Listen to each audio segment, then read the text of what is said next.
Ok, donc pour ceux qui voudraient graver leur lame avec la technique de l'électrochimie, donc qui est peut-être mieux que ce genre de poinçon, voilà, que j'ai payé environ 150 balles, qui a une durée de vie, qui marche pas très bien, faut pas faire des motifs assez fins, parce qu'au bout d'un moment le poinçon il se tasse et ça marque plus.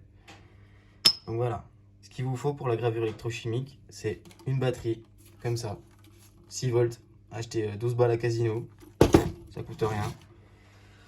Et le principal, c'est des stencils, comme ça. Donc là, en l'occurrence, avec mes initiales, DB, Dylan Buisson. Voilà. Je les ai fait faire chez Impact 77, vous le trouverez sur Facebook. Il est sérieux, il fait ça bien. En 3 jours, c'était chez moi. C'est parfait, ça mange pas de pain, ça coûte pas très cher. Voilà. Donc, aussi, pour la gravure électrochimique, il vous faudra de l'eau saturée en sel. Voilà. Préparez à l'avance, fait ça bien. Et voilà. Ensuite, le plus, voilà, un petit bout de XC 75, comme pour les lames. Voilà. Tout débutant utilise du XC65, du XC 75 pardon, pour ses lames. Donc le plus, toujours sur la tôle. Voilà. Ça va me faire chier ça. Voilà, comme ça. Des pinces croco, hein, c'est pareil. Hein. Moi je les ai achetés 2 € Weldom. Ça mange pas de pain. Ensuite, le petit pochoir. Voilà, faut faire gaffe de le décoller correctement. Ça peut être fragile. J'ai pas d'ongles, c'est super. Voilà. Qu'on vient reporter sur la pièce à graver. Tranquillement. Voilà. Voilà. Parfait. Ouais, c'est bon. Est-ce qu'on voit bien? Caméraman, un petit zoom. Voilà, parfait. Alors, attention, on est sur de la vidéo à gros budget là.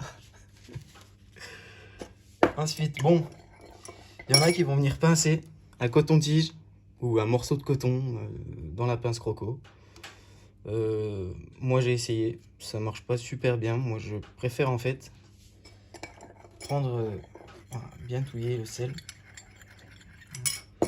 prendre une goutte avec le petit doigt et venir appliquer sur le motif, comme ça, là. On va en remettre un peu, encore un peu, voilà.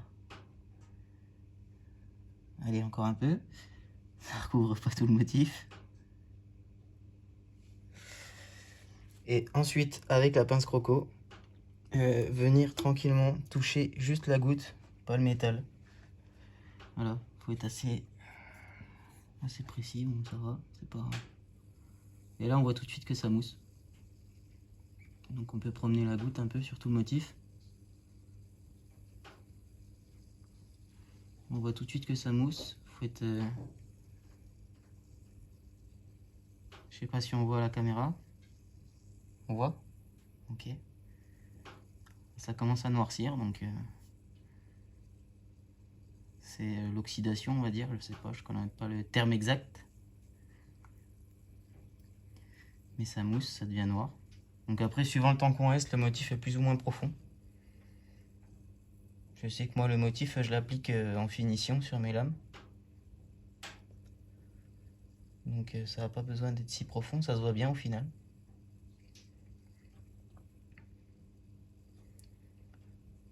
C'est assez rapide.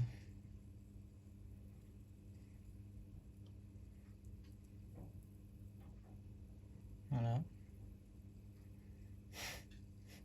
Gros blanc.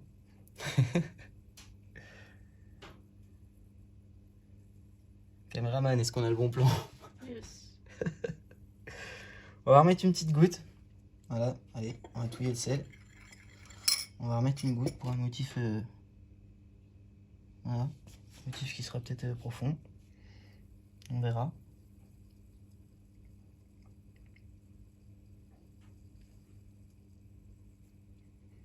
Allez, on va dire que c'est bon.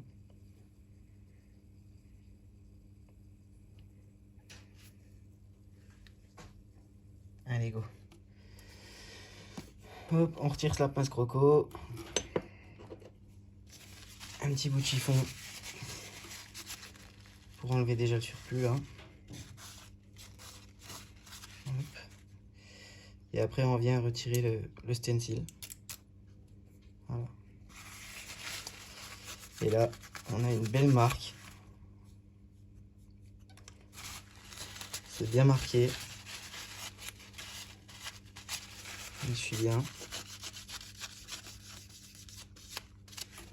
On voit que c'est en relief, c'est parfait.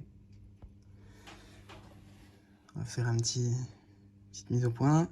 Voilà. Quelque chose de propre. Ça bave pas, c'est rien. Même pas besoin d'un coup de ponçage derrière. C'est nickel. Voilà.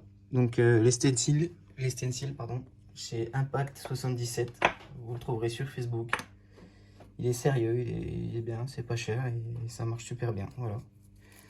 Et pour pas grand chose, on peut faire ça au lieu d'acheter des machines qui coûtent jusqu'à 500 balles sur internet et qui font le même taf qu'une batterie toute simple. Voilà. Deux pinces croco, des bouts de fil, de l'eau, du sel. Et les stencils qui sont pas chers. Je crois que moi j'en ai commandé 30 pour. Je voudrais pas dire de conneries, pour. Je sais pas, pour presque autant, pour 30 € en fait. Donc voilà, c'est tout. Voilà. Ciao.